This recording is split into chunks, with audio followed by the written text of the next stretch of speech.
Bismillahirrahmanirrahim. Alhamdulillahi rabbil alamin. Wassalatu wassalamu ala rasuli rabbil alamin. Nabiyyina wa habibina wa qudwatina Muhammad ibn Abdullah wa ala alihi wa sahbihi wa man walah, amma ba'du. Muslimin dan muslimat, para pelajar sekalian, Assalamualaikum warahmatullahi wabarakatuh.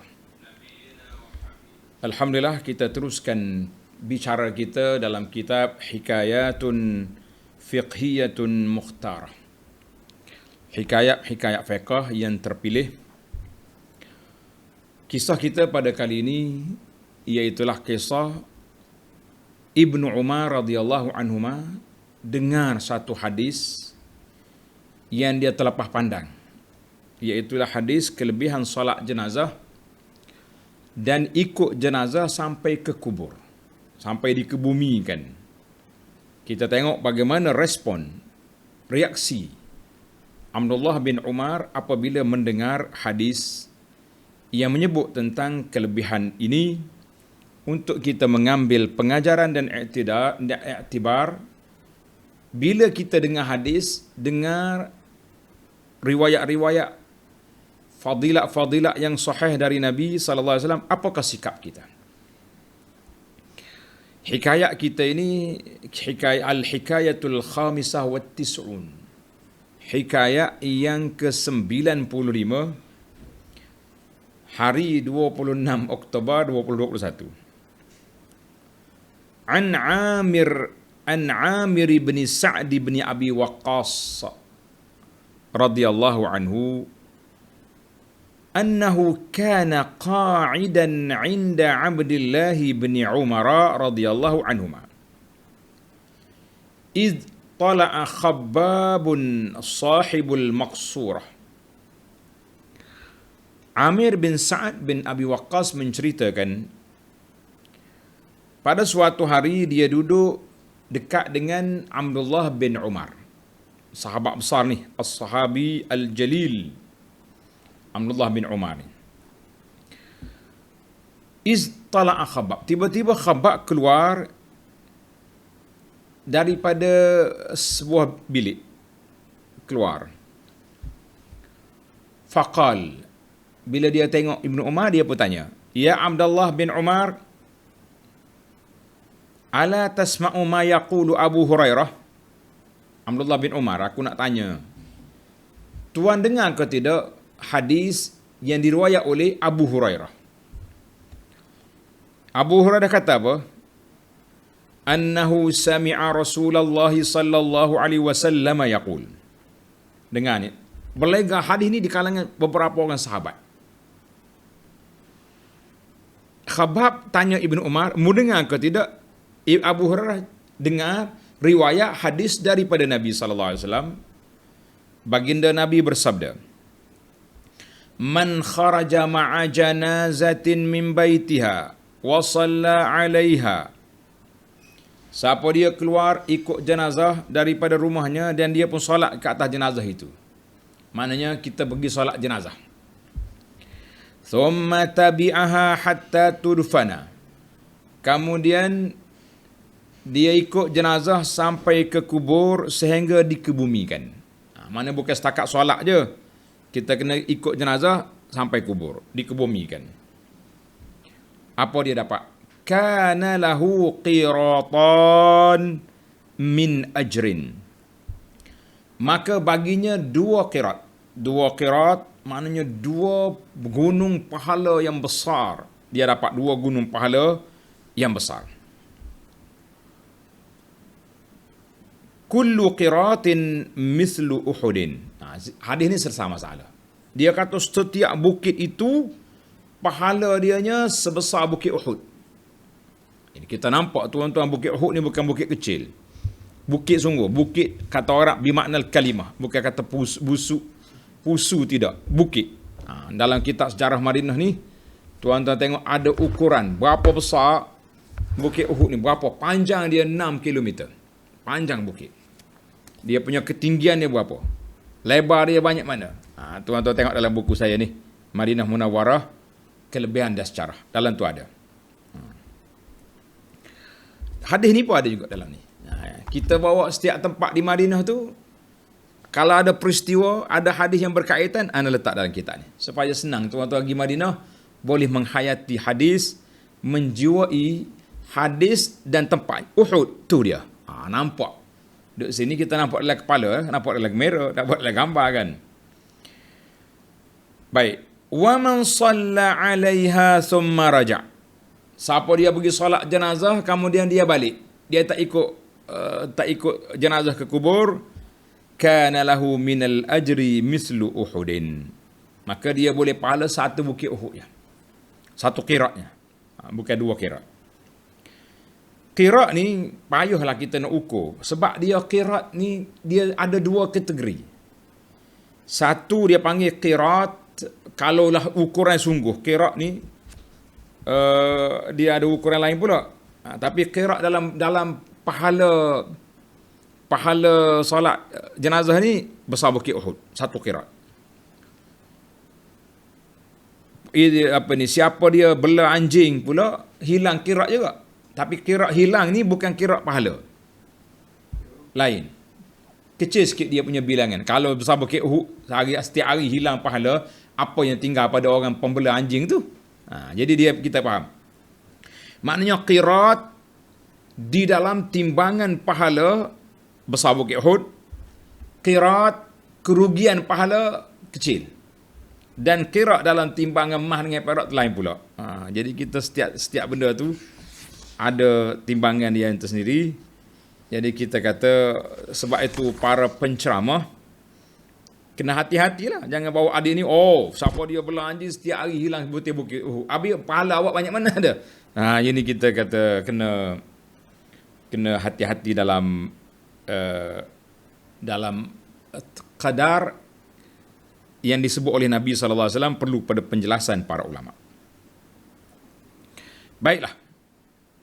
Bila Ibnu Umar dengar hadis ni daripada Khabbab kata Abu Hurairah cerita, Ibnu Umar tak dengar hadis ni. Ini yang kita kata terlepas pandang bahasa orang sekarang. Walaupun Ibnu Umar ni sahabat yang besar, sahabat yang hebat, rapat dengan Nabi SAW, orang yang paling kuat mengikut gaya hidup Nabi, tapi terlepas pandang adalah hadis qirat. Hadis ikut jenazah ke kubur. Fa'arsala Ibnu Umar Khabbaban ila Aisyah. Dia tak puas hati. Dia kata, Khabbab, awak pergi tanya Aisyah, isteri Nabi radhiyallahu anha, an qauli Abi Hurairah. Mungkin tanya dia, betul ke Abu Hurairah cakap ni? Sebab kami tak dengar. Itu dia panggil nak tausiq. Dia bukan tak percaya Abu Hurairah, tapi nak tausiq, nak dapat kekuatan maklumat. Sebab itulah bila kita bercakap tentang hadis, bila datang daripada riwayat yang sahih, kita jangan guna bahasa tashkik, bahasa yang boleh menyebabkan orang pandang remeh. Boleh jadi rawi Ibnu Umar betul, tapi rawi itu bohong lah, walaupun hadisnya sahih dalam Bukhari, tapi ini bahaya. Ada rawi-rawi lain yang muttaham bil kadzib, itu panjang, tapi hadis-hadis yang sudah dinilai sahih itu tak boleh kita nak pertikaikan mudah-mudah. Nanti orang jadi hadis pun orang juga riwayat. Orang pun kita juga ada lupa, ada tak ingat, macam-macam. Baik. Tuan-tuan gambarkan. Thumma yarji'u ilaihi fayukhbiruhu bima qala. Habab mau tanya Aisyah, hadis Abu Hurairah cerita ni betul ke tidak? Kemudian mari sini, aku tunggu di sini nak dengar pengesahan daripada Sayyidah Ummul Mukminin Aisyah radhiyallahu anha. Baik.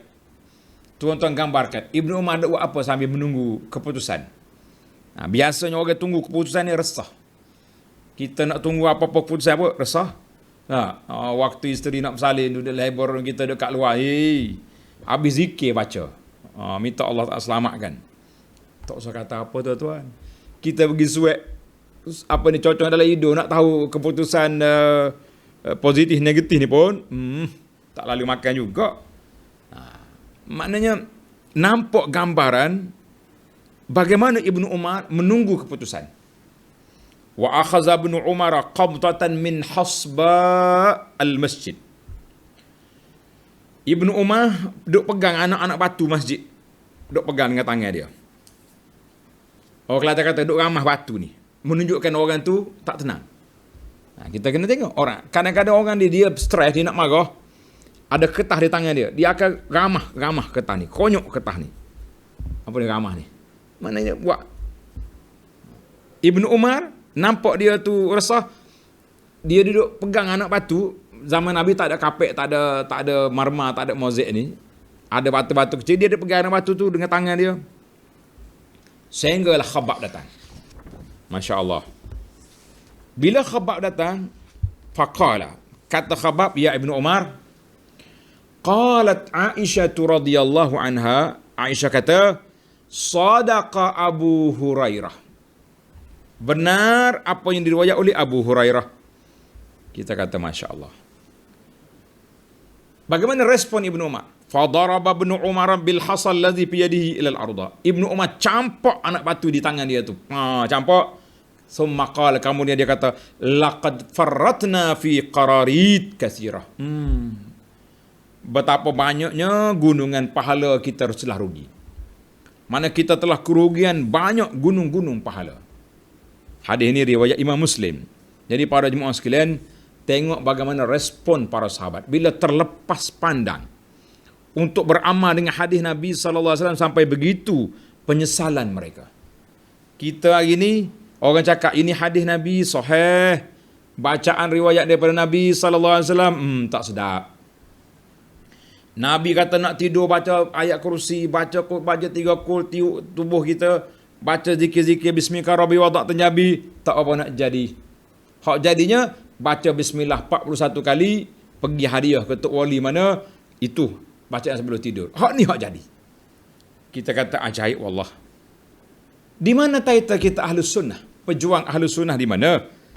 Kalaulah tidak disebarkan sunnah Nabi sallallahu alaihi wasallam kepada masyarakat untuk diamalkan, yang Nabi ajar kita pandang kecil, yang Nabi tak ajar itulah kita ijazah.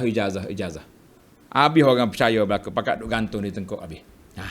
Ni mingan. Tengok respon para sahabat tentang perkara ini. Alhamdulillah, cerita Ibnu Umar, tuan-tuan boleh tengok dalam buku kempen saya kepada muslimin dan muslimat, sunnahmu amalanku. Ini saya kempen buku ni untuk tengok riwayat Ibnu Umar tu ada di situ. Kisah Ibnu Umar, kisah Ummu Habibah, bagaimana dia mengaku setelah aku dengar hadis ini daripada Nabi sallallahu alaihi wasallam, aku tak tinggal lagi. Rawi daripada Ummu Habibah pula, Ambasah, aku tak tinggal. Itulah respon para sahabat, ulama salafus salih apabila mereka mendapat sunnah Nabi sallallahu alaihi wasallam, addu 'alaiha bin nawajiz, mereka akan gigit dengan gigi geraham. Kita dengan sunnah Nabi lain macam. Kalau orang cerita hak pelik-pelik, itu jadi macam barulah jadi semangat. Kenapa? Sebab itulah tanggungjawab kita para asatizah, para pendakwah, kempenlah masyarakat hidupkan sunnah. Kalau masyarakat ni dia ikut kita, ikut kepala ustaz ya, ustaz kempen apa, dia ambil belaka. Ya, bagi dia qabil tu belaka dia. Asal ustaz bagi ijazah kat qabil tu selalu. Jadi kita kena kempenlah masyarakat yang baik-baik. Baik, dilalatul hadis. Hadis ini menunjukkan kepada apa? Menunjukkan kepada as-salatu 'alal mayyit. Kelebihan solat ke atas jenazah, satu bukit pahala. Ikut jenazah ke kubur, qiratan, 2 bukit Uhud. Kenapa tak nak? Dia kata bukan tak nak ustaz. Selepas keluar daripada rumah tadi, orang bagi nasi bungkus. Takkanlah saya nak bawa nasi bungkus ke kubur. Kita kata tuan-tuan dan puan-puan, kalau ada kematian, jangan dibungkus nasi. Orang datang nak solat jenazah dengan ikhlas. Yang kita keluarga duk sibuk ke bungkus nasi tu kenapa? Al-an bukan waktu kenduri sekarang. Waktu ni waktu kita insaf, kita sedih, sibukkan diri dengan istighfar. Sallallahu alaihi akhirukum sabat. Nabi kata, mintalah kepada saudara kamu ini sabat, keteguhan iman, biar di fa innahul ana yus'al, masuk dalam kubur dia ditanya ketika itu. Kita duk sibuk. Habis pakai duk kilik nasi buku hatta kubur. Lesha dah. Orang di tengah solat, ni saya sendiri mengalami. Tengah solat, tengah duk kan budaya masyarakat kita ni lepas solat baru imam baca doa. Kita tengah duk doa, prek sampo mari. Kita sambil doa duk tengok hijau ke merah. Hapuskan budaya-budaya ini, tidak perlu. Orang datang solat jenazah untuk mengambil pahala. Untuk berdoa kepada si mati. Kita pula duk buat budaya tu budaya ni. Yang mempelopor budaya ni, orang-orang ilmu tak menegur. Itu jadi masalah. Kerana itulah dia berterusan sampai bila-bila pun. Baik. Maknanya, solat atas jenazah ini 1 qiraat, ikut ke kubur 2 qiraat, dan hukum solat jenazah fardu kifayah. Maknanya, dari sudut fardunya, seorang dah cukup. Tapi dari sudut tanggungjawab, kita kena pergi solat jenazah, orang yang mati, yang kawasan-kawasan kita, keluarga kita dan sahabat-sahabat kita kena ikut jenazah, ikut ke kubur. Baik. Kita kenal beberapa sahabat yang disebut namanya dalam kisah ini secara ringkas sebab ramai. Kalau biasa kalau tak ramai, syekh kita ni panjangnya sikit. Bila ramai dia pendek. Yang pertama, permulaan kisah, nama dia Amir bin Sa'ad bin Abi Waqqas tabi'iyun siqah. Tengok ulama hadis ni bila dia kata ulama tabi'in, riwayat dia siqah, mana dipercayai, mantap dia punya riwayat.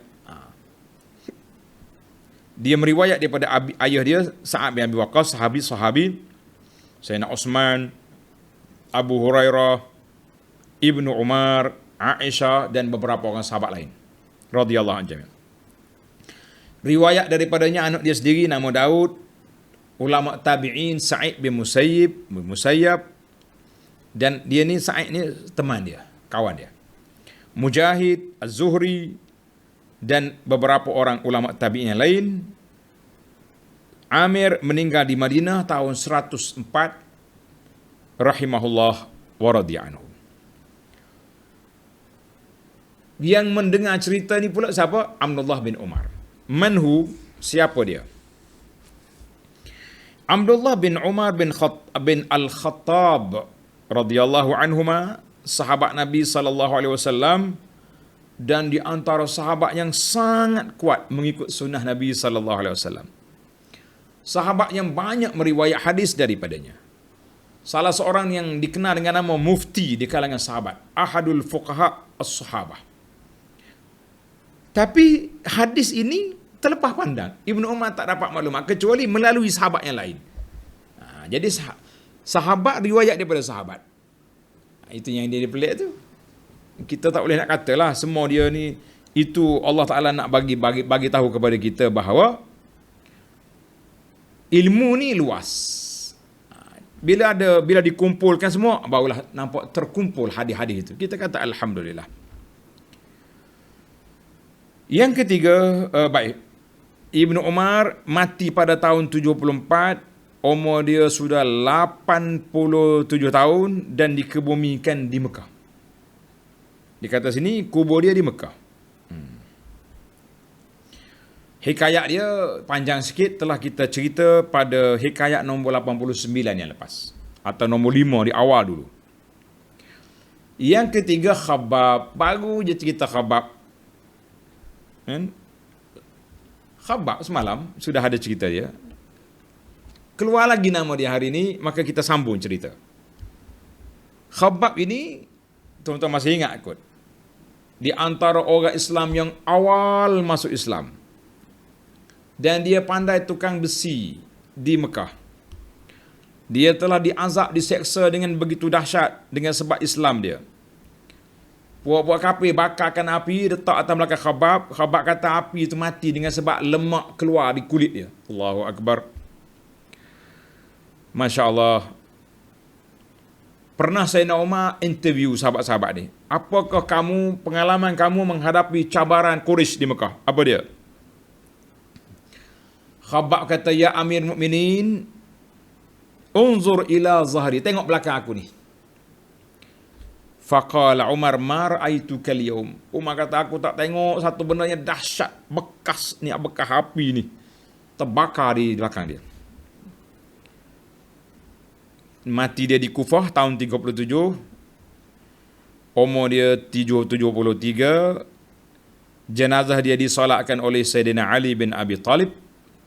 Ketika Ali balik daripada Siffin, dialah di kalangan sahabat yang awal dikebumikan di Kufah, di Iraq. Baik. Yang rawi rapat daripada Nabi, kisah ini siapa? Abu Hurairah radhiyallahu anhu. Terkenal Abu Hurairah dengan gelaran dia, nama dia Abdul Rahman bin Sakhrin Ad-Dausi Al-Yamani. Dia masuk Islam mengikut penelitian ulama sejarah sebelum dia hijrah ke Madinah. Dia berhijrah pada tahun Khaybar. Khaybar tahun 7. Dan dia sempat duduk dengan Nabi sallallahu alaihi wasallam walaupun sekejap, tetapi dia tumpu sungguh-sungguh. Mengaji, kata orang, pulun belajar. Tak monteng langsung. Nabi kuliah aja, adalah Abu Hurairah. Sehingga kan orang mula menimbulkan keraguan. Ma akthar Abu Hurairah. Betul ke Abu Hurairah ni?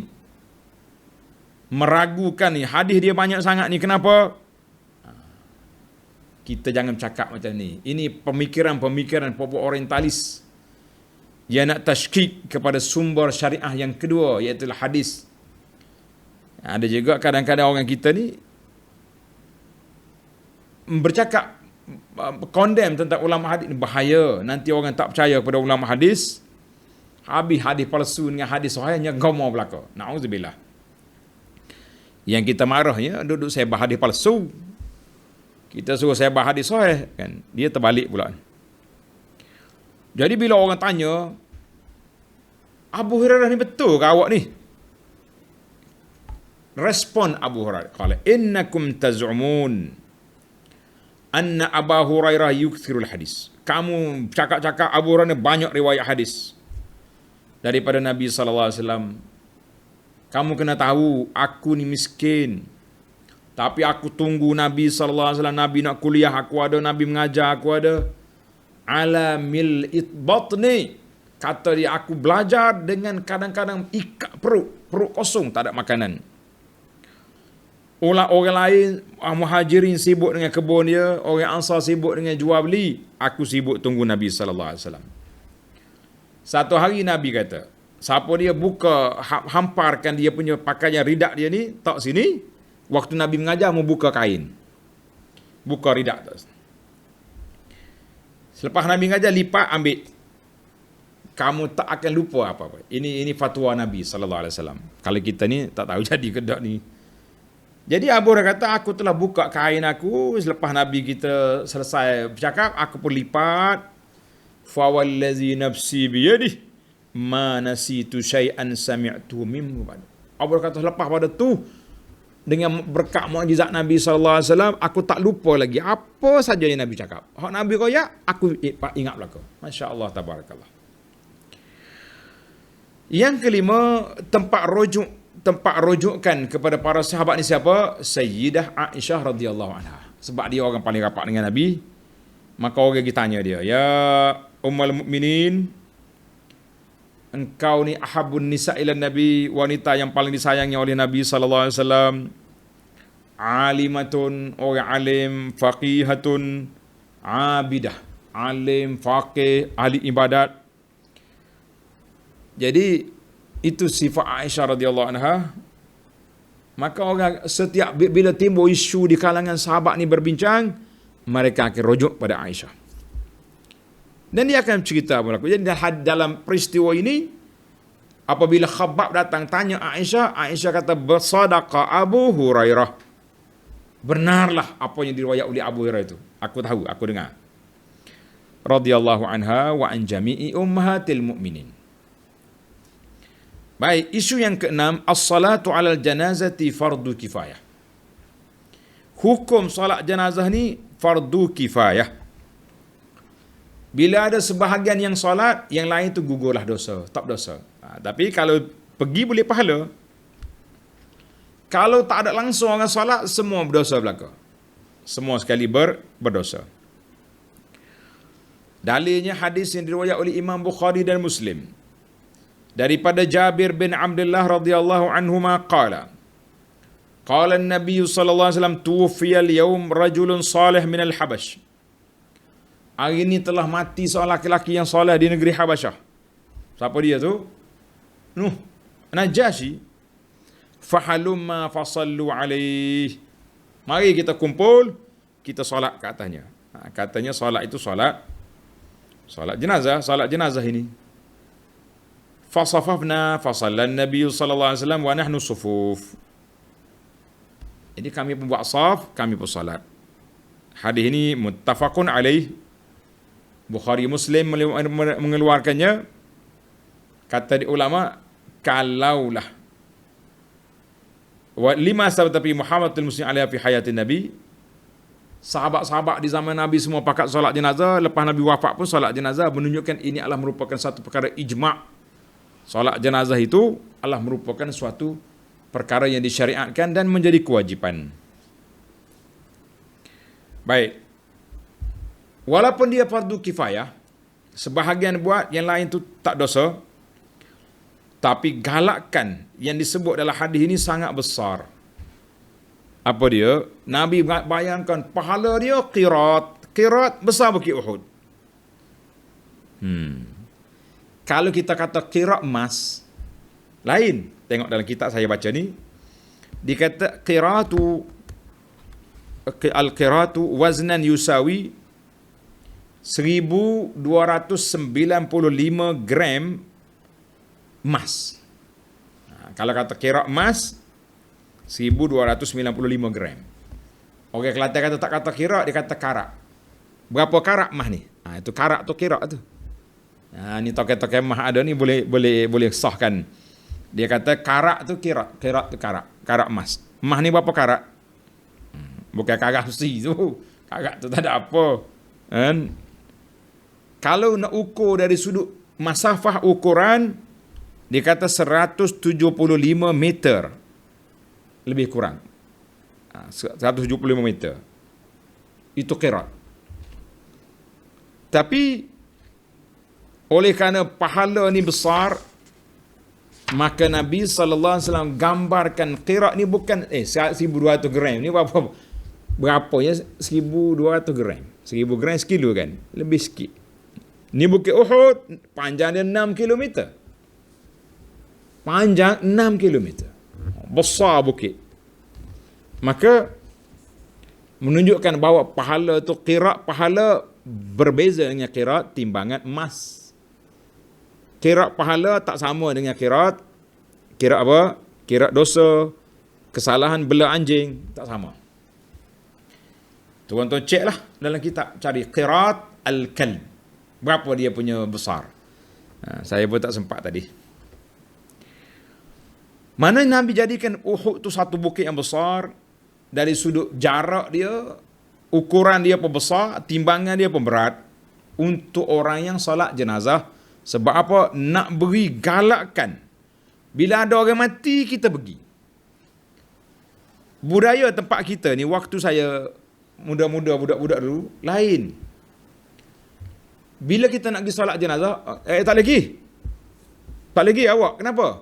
Cukup dah bilangan. Ada pula bilangan. Nabi kata lagi ramai solat jenazah, lagi bagus. Tak, tuan rumah nak 40 orang je. Kenapa? Sampul 40 saja. Kalau awak pergi 41 tak cukup seorang. Nanti awak tak ada sampul. Oh, kalau kata sebab itu ke? Ya, saya pergi. Saya tak nak sampul. Saya nak qirat. Alhamdulillah. Sebab itulah saya lah. Cuba latih pelajar-pelajar kita di sini. Kalau ada solat jenazah, naik. Selagi tak penuh kereta, naik. Orang nak naik 400 pun tak apa. Sebab lagi banyak kita. Kamu kalau orang bagi duit, jangan ambil. Sebab kita nak ambil pahala besar qirat. Duit RM10, RM5, berapa apa? RM5 dua batang aiskrim je cukup. Tapi ini qirat. Berapa besar pahala kita di sisi Allah Azza wa Jalla. Tuan-tuan dan puan-puan, latihlah masyarakat kita supaya tidak ada sampul, tidak ada nasi bungkus. Biarlah orang pergi salat jenazah lillahi ta'ala. Kerana Allah Ta'ala sebagai fardu, sebagai sahabat, sebagai kawan, sebagai hukukil muslim, kita kena salat jenazah orang tu. Ini duk mikir bilangan-bilangan. Anda ingat lagi lah orang pergi ambil daubi. 1, 2, 3, 40. Bagi ke pelajar-pelajar. Cukup 40? No. Cukup. Awak jangan naik kereta. Tak boleh pergi. Walaupun kereta kosong. Sebab ni, sampul tak cukup. Zaman bila main sampul-sampul ni? Allahu Akbar. Ini sudah jadi budaya. Biasanya bila kematian ni, kafa bil mauti wa'izan, cukuplah kematian tu menjadi pengajaran kepada kita. Kita dak kematian menjadi tempat makan, tempat pergi ambil sampul, tempat pergi ambil pinggan. Boleh kain batik, kata orang. Jangan. Baik para pelajar sekalian. Yang ke-8, kita kena ingat, solat ke atas jenazah ini dia panggil hakul muslim alal muslim. Hak seorang muslim ke atas seorang muslim. Dalam hadis Nabi sallallahu Nabi kita bersabda, hakul muslim alal muslim khamsun. Hak seorang muslim atas muslim itu ada 5. Ada riwayat kata 10. Ada riwayat kata 6. Yang pentingnya kalau kita kumpul semua jadi 10. Tapi riwayat ni 5. Saya pun tak nak tambah sebab masa tak habis. Yang pertama, raddus salam. Bila orang bagi salam, wajib kita kena jawab. Yang kedua, iyadatul marid. Pergi ziarah orang sakit. Yang ketiga, ittiba'ul janaiz. Solat jenazah. Ikut dia sampai kubur. Yang keempat, ijabatul da'wah. Menerima jemputan. Kalau orang panggil, orang jemput kita pergi makan, kita terima. Yang kelima, tashmitul atis. Hendaklah kita doakan kalau orang itu bersin, dia kata ya alhamdulillah, kita kata yarhamukallah. Itu kita kena buat. Baik, hadis ini sahih riwayat Imam Muslim. Baiklah. Yang ke-9, had al-Islam ala salati. Islam menggalakkan kita salat jenazah ke atas orang yang mati. Ikut jenazah sampai ke kubur. Siapa dia solat saja, satu bukit. Sampai ikut kubur, tambah sebuah bukit lagi. Sehingga kan Sayyidina Abdullah bin Umar menyesal. Banyak kali dah dia tak ikut pergi kubur. Tapi tuan-tuan bayangkan, selepas dia dengar hadis ni, dia tak ikut lagi. La. Ibnu Umar orang yang paling kuat pergi kubur. Allahu Akbar. Ada satu video ana share di Facebook saya. Budak kecil, tak silap saya darjah 5 ke apa. Budak Madinah, budak kecil. Orang tengok dia setiap hari dia ikut jenazah pergi kubur. Jadi ada pak cik ni interview dia, buat video dalam Facebook. Dia tanya, "Anta fi ai sana? Mu tahun berapa sekolah?" Tak silap saya tak darjah 5. Tengok pandai, tengok balik video. Lesh ta'ti, kenapa hari-hari kau datang sini? Kenapa kau datang ke kubur Baqi' Madinah? Dia kata, aku dengar Nabi SAW, dia baca hadis ni. Man shalla ala janazah, siapa dia salat janazah, dia boleh 1 qirat. Siapa dia ikut sampai kubur, 2 qirat. Dia kata, aku nak qirat yaumiyan, nak kumpul pahala yang banyak. Kita kata, Masya Allah, budak sekolah rendah yang faham sunnah, mereka ini berebut untuk ikut jenazah. Kita orang tua yang tak boleh ingat sunnah, duk berebut ambil nasi bungkus selepas solat jenazah. Allahu Akbar. Tuan-tuan dan puan-puan, hapuskan budaya ini. Budaya yang tidak elok, tidak baik. Duk bagi nasi selepas solat jenazah. Kita nak bagi pahala kalau orang mati? No. Laisal an. Bukanlah ni waktu nak bagi. Bagilah nanti. Tenang-tenang suasana semua. Kita ambillah buat nasi pergi bagi ke orang miskin, bagi ke sana sini boleh. Sepatutnya tuan-tuan, ana selalu kempen masyarakat kita ni. Kita kata mari kita makan 7 hari. Mari kita makan 40. Orang tua-tua pondok ni tanya, siapa dia mati ustaz? Kita ni lah mak ni, makcik ni, pakcik anak mati ni. Nak mati tak? Nak. Nak makan 40? Nak. Mari ambil duit. Kita buat jamuan, bagi jamu orang makan pelajar. Dia kata 40 hari lama ustaz. Saya nak makan 7 hari. Setiap minggu awak buat kenduri. Malam ni buat kuih, besok buat nasi, bagi jamu pelajar-pelajar kita ni. Alhamdulillah, meriah suasana. Tapi jangan makan setahun sekali buat kenduri. Nyanya. Nah, paling tidak kita buat 7 hari. Itu istilah je lah. Bila-bila je nak buat. Teringat kepada nak pahala, buat. Sebab tu saya di sini saya menggalakkan orang yang nak buat kenduri tak susah-susah. Bawa mari sini. Satu hari kita punya perbelanjaan kita kata dalam RM1,000 untuk beli lauk, beli ikan, beli beras. Bagi RM1,000 kita buat kenduri sini, kita niat pahala kepada orang yang berkenaan, kita kata alhamdulillah. Tak payah acara-acara, tak perlu budaya-budaya. Jangan tunggu nak sedekah ke mayat lepas dia mati. Kita sebelum jadi mayat, kita sedekah untuk kita sendiri. Aku ni nak makan 7 hari. Malam ni kita beli makanan, bagi sedekah. Minggu depan beli pula. Nak makan sebulan setiap bulan kita peruntukkan 200, 300 bagi makanan kepada orang miskin. Nak makan 40, setiap 40 hari buat. Nak makan 2 bulan, buat je. Yang penting bajet kita ada banyak mana. Jangan tunggu mati baru nak buat. Itu bukan yang diajar oleh Nabi SAW. Nabi kita ajar kita buat tabungan pahala untuk kita sebelum kita mati. Sebagaimana kata di para ulama, harta kita tak boleh masuk dalam kubur, tidak dibawa ke dalam kubur bersama kita, tapi harta kita boleh menunggu kita dalam kubur. Saya gurau baru ni, kita kata kenapa kita kena sedekah awal-awal? Sebab kain kafan tak ada poket. Ingat tak? Kain kafan tak ada poket, kita kena sedekah sekarang. Kita tak boleh bawa duit dalam kain kafan, orang tak letak duit Masya Allah. Baik para pelajar sekalian, yang terakhir, dan ingat beberapa perkara yang dilarang oleh syarak. Beberapa perkara yang dilarang, anda sudah baca dalam kitab, tuan-tuan tengok syarah kita kepada kitab Al-Fiqhul Manhaji, berakhir tentang solat jenazah, hukum berkaitan dengan jenazah. Kitab fiqh ni mazhab Syafi'i. Dia tulis Al-Fiqhul Manhaji ala mazhabil Imam Syafi'i, ditulis oleh ulama Syam daripada Syria. Dia menyenaraikan benda-benda mungkar yang dilakukan ketika mengiringi jenazah, ketika berlakunya kematian, ketika selepas berlakunya pengkebumian. Tuan-tuan ambil, baca, supaya kita tidak buat benda mungkar di saat orang mati. Sangat gawat, sangat perlukan kepada pertolongan kita. Tiba-tiba kita buat benda-benda yang yang tidak disyariatkan, tidak diajar oleh Nabi SAW. Tuan-tuan boleh tengok dalam Fiqh Manhaji, tengok dalam rakaman saya ataupun yang bertulis. Alhamdulillah, kitab Fiqh Manhaji ni telah dikeluar oleh JAKIM, Jabatan Kemajuan Islam Malaysia. Ada versi dia, dan ada syarikat lain juga boleh ada.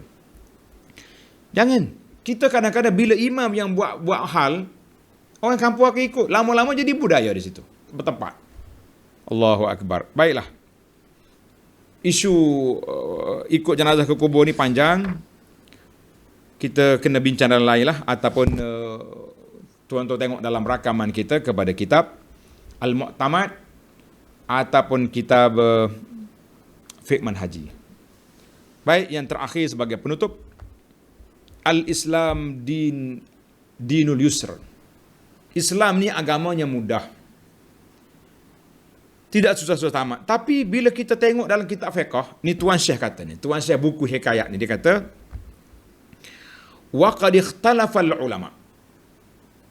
Ulama berbeza pandangan fil ahaqqi bil imamati 'ala al-mayyit. Siapakah orang yang berhak menjadi imam solat jenazah? Siapa dia? Dia kata ikhtilah yang cukup panjang ni. Setengah muka dia bawa nota kaki, saya pun tak nak baca. Ada ulama yang mengatakan orang yang paling utama solat atas jenazah itu ayah dia, kalau anak mati. Kemudian datuk dia. Kalau ayah mati, anak dia sendiri. Kemudian cucu dia. Kemudian adik-beradik dia. Kemudian anak adik-beradik, anak saudara. Kemudian pak saudara. Kemudian sepupu. Kemudian panjang pula cerita. Ini dia kata ni, tengok mazhab lain pula, susunan macam lain pula. Jadi kita kata payah sangat nak solat jenazah ni, ikutlah. Maka kita buat kesimpulannya gini. Kesimpulannya macam ni, senang. Yang pertama, kita tengok mayat tu dia ada wasiat ke tidak. Fa iza awsal mayyit, kalau si mati tu bagi wasiat, kalau aku mati suruh fulan solat jenazah, kalau dia ada lah. Kalau kebetulan kawan tu tak ada di rumah, duduk luar negara, tak nasib lah kan. Tapi kalau dia ada, kena dia. Ada dalam sunnah macam ni. Naam, awsat Ummu Salamah. Ummu Salamah radhiyallahu anha telah berwasiat, kalau dia mati, yang jadi imam dia Sa'id bin Zaid. takdir Allah Ta'ala, Sa'id bin Zaid mati belum dia. Maka yang jadi imam pada dia Abu Hurairah radhiyallahu anhu. Seorang lagi sahabat, Ibnu Mas'ud, berwasiat supaya aku mati, Az-Zubair jadi imam. Abdullah ibn al-Mughaffal telah berwasiat supaya ayusala ili ashab, sahabat-sahabat aku yang jadi imam aku. Jangan Amir Ibnu Ziyad jadi amir. Biasanya Ibnu Ziyad ni amir, gubernur ke siapa, biasanya orang akan suruh dia jadi imam. Dia tak nak sebab dia ada masalah lah. Ibnu Ziyad ni panjang cerita. Fawalla amruhu Abu Barzah. Abu Barzah kata, saya, aku ni teman rapat dia, aku solat. Masya Allah. Yang kedua, alim min alil fadl. Maknanya kalau mayat tu berwasiat solat atas aku ni, imam kampung ni, kita suruh imam lah. Imam, arwah bapak ni wasiat, imam jadi imam. Ustaz jadi imam. Tok guru jadi imam. Saya kan. Yang kedua, kalau tak ada wasiat, kita beri kepada orang yang ahlul fadli. Kita pilih dalam ramai-ramai ini, manakah orang yang paling soleh, yang paling warak, yang paling alim, masyhur dan bittaqwa. Orang yang takwa di kalangan kita, kita suruh dia jadi imam. Ustaz, Tuan Syekh, silakan. Yang ketiga, al-wali. Wali ni mana hakim, ataupun qadi, ataupun imam masjid. Yang keempat, ahadul aqarib. Keluarga dia. Mana keluarga dia kita tengok. Kalau mati ni anak, ayah dia lah utamanya. Pak saudara dia. Kalau yang mati tu ayah, utamanya anak dia, cucu dia, adik-adik dia, dia tengok pada keluarga. Jadi kita kata dalam masalah susunan tartib solat jenazah ni, begitulah keadaan. Kalau ada wasiat, al-wasi. Kalau tak ada wasiat, kita pilih orang baik-baik. Anak dia lah pergi, ustaz, saya wakilkan pada ustaz untuk solat jenazah ayah saya ni. Saya pandai juga, tapi doa pendek je saya pandai. Tak pandai nak tahu apa nak reti mana, contohnya. Ataupun keluarga dia yang terdekat, di kalangan mereka sendiri pandai, maka utamakan mereka. Jadi alhamdulillah pada jemaah sekalian, ada keluasannya dalam masalah ini. Yang pentingnya setiap orang yang solat jenazah perlu kepada ikhlas, doa itu semata-mata kerana Allah Azza wa Jalla. Subhanakallahumma bihamdika asyhadu an la ilaha illa anta astaghfiruka wa atubu ilaik. Wa sallallahu ala nabiyyina Muhammad wa ala alihi wa sahbihi ajma'in. Walhamdulillahi rabbil alamin. Wassalamu alaikum warahmatullahi wabarakatuh.